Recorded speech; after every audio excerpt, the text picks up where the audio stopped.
Kathleen, it is so great to speak with you, and you and I follow each other on social media too, and everything else. You've got a lot going on this past year. I got to say first, congratulations on what we're going to talk about, being part of the Massey Hall concert series. And if I'm correct, you're the first for this, going in, of course, COVID-19. But what has been going on in your life for this past 2020? Well, I put out a record.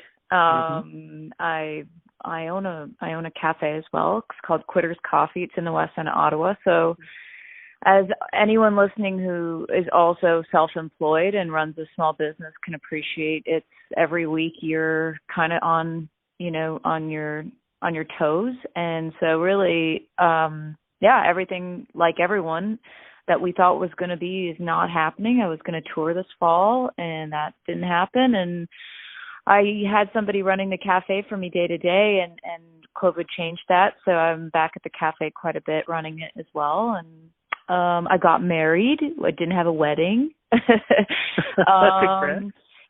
like that. I moved. I sold my house. It's been a crazy year. I've actually done more this year than I think I've ever done in any other year in terms of actual errands to run. It's great to hear about these things, and the reason why I say that is because with COVID-19 happening all over the world, you know as well as I do, and of course you still have your tough times. A lot of people going through tough times, but it's great to hear during these rough moments that you still are able to find those breaks, those lights. And congratulations on the marriage, your new cafe, the album, being part of this Massey Hall experience. I mean, those are great things. What do you think it is about yourself that, no matter what, you always focus on the positive and get there too?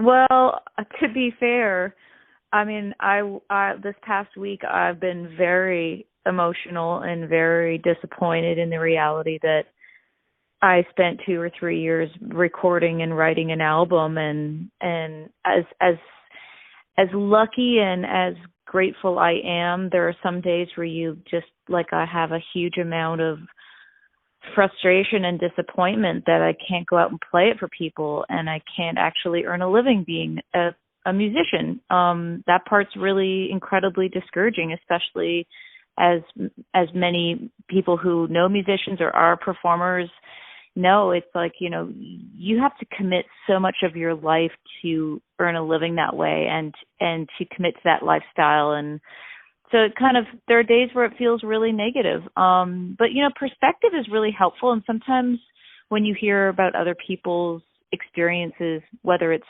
outside of COVID or during COVID, I think it's put things in perspective. And so it's easy to kind of snap out of it and go, okay, yeah, bad week, pick your head up and put one foot in front of the other. And I think because I came through a few years of being depressed and having clinical depression years ago in my life, I think it's really helped me kind of just accept that there are going to be bad weeks and there are going to be bad days.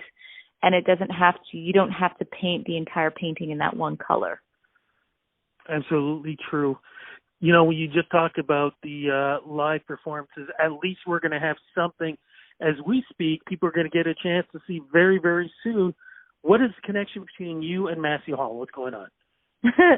Well, Massey Hall, I played there in 2018, and it was on the heels, or was it 2017? And it was, basically about 6 months out from them shutting down for their entire renovation and restoration project. They wanted to kind of record and document that time and the artists who were coming in the doors, almost as probably as a end of an era for that version of Massey Hall. And so I was lucky enough to have been asked to play there.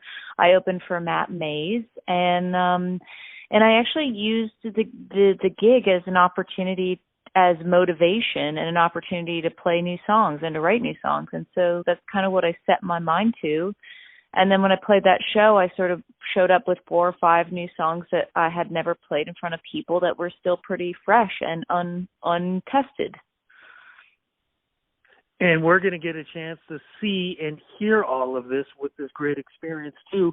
Now, as you were saying, those new songs, are those new songs part of this new album? Yeah, I mean, some of them, well, like I said, that show was the first time I took my band, and it was the first time we had performed them. We'd rehearsed the week leading up to that show and played these songs, and I might have tweaked them a little bit, but that was them in their sort of first version. And so it's kind of fun. I've seen this segment, and it's funny to hear these songs played all 2-3 years ago and know where they ended up being on the record and how they ended up changing. It's kind of neat. Now, why did it take so long to finally come to fruition? Because you said it took about 2-3 years to actually get it recorded. Did COVID-19 have anything to do with that? No, I delivered my record to my label at Christmas last year, so Christmas 2019, and then leading up to March, we were in the process of having photos taken and starting to plan what a touring year would look like and when we would release the record. So it really had nothing to do with COVID. I think a lot of people don't realize, who aren't creators, who are fans of music and supporters of it.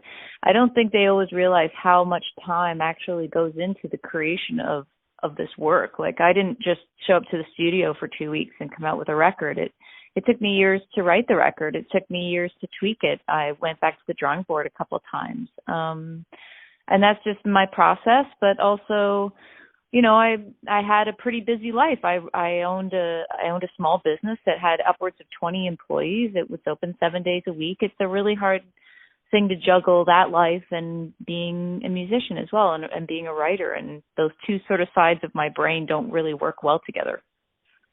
Well, we're glad that part of your brain in creating great music is always going to be there. Let's talk about the new album. What's it called, and how do you think it represented your life in the last 2-3 years? Well, I named my record Total Freedom, and I came up with that title after I had already delivered it to my label. And I think, I took a pretty hard break from music in 2012, 2013. I'd put out my last record called Voyager, and I think there was this maybe misconception that I was riding high on a very, lucrative or prosperous time of my career. And actually I was going through a terrible depression. And so every night that I was playing live, I was really channeling in almost like an actor, a persona that was capable of actually doing that, because I was really not well. And I really needed a break from music. I really needed some time to kind of gather myself and maybe have different things in my life that I had to sort of put on the back burner, because being a recording artist and touring requires a lot of commitment of yourself, and I didn't make enough time for other things. So I think this record really, I worked very hard to make sure that it was representative of a person who has had time to exhale and to find the good in some of the hard lessons of life. I'm wanting for nothing. For 39 years I've been keeping my options open.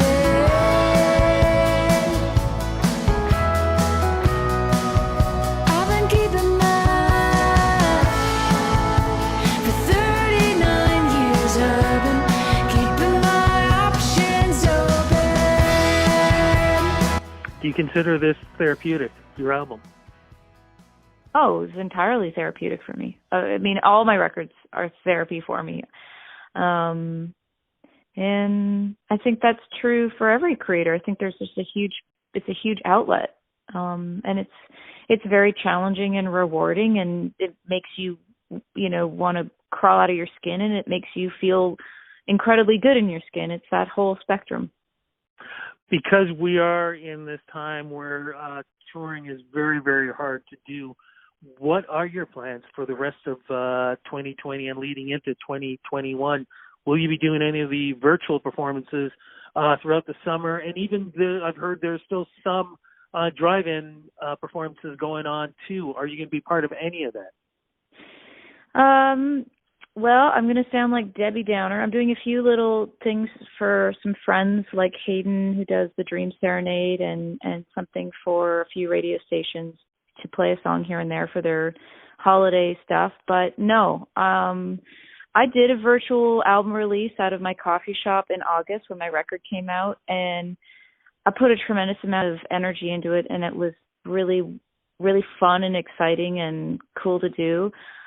But my lasting feeling was that it was incredibly, it was just one of these things where you look out and there's nobody looking back at you. And when you are emoting and standing on stage and sort of showing everybody your cards, when you can't see anybody looking back and you can't feel that connection, I realized it's 90% of performing is that exchange of energy. And I just, I found it really tough to not have people there. So I kind of just decided that the virtual thing's not my cup of tea, and there are enough people doing it to fill the void, and I'm just going to wait till I can play live in front of people again. I'm definitely looking forward to that. Before we wrap this up, can you give a little bit of advice to some of the folks out there who are going through those tough times, going through depression, and with COVID-19, it's just making it even tougher?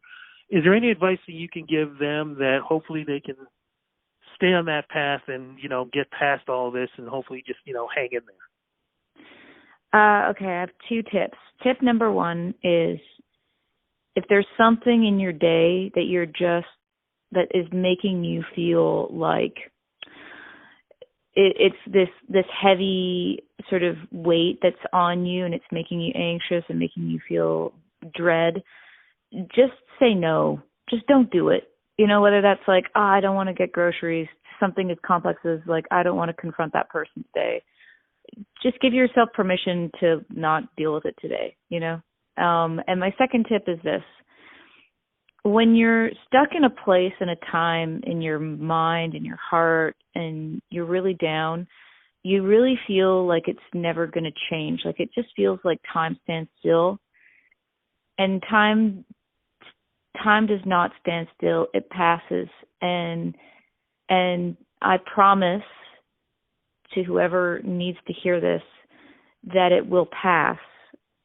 And it will seem like a blink of time when you've had some time outside of it in the future. And, hold on to that.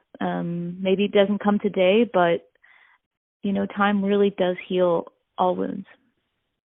Social media is the place to go to follow. Where do we go to follow you?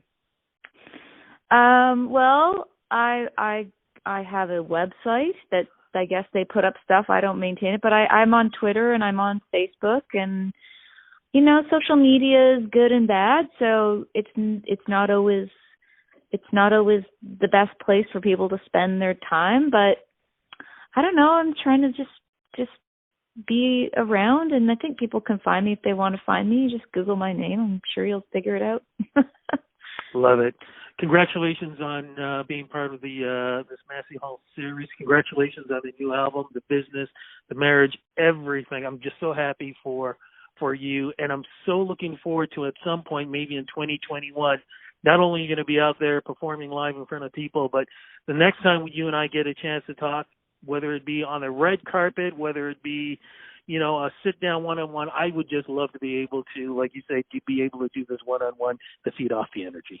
Yeah, I'm looking forward to seeing people again.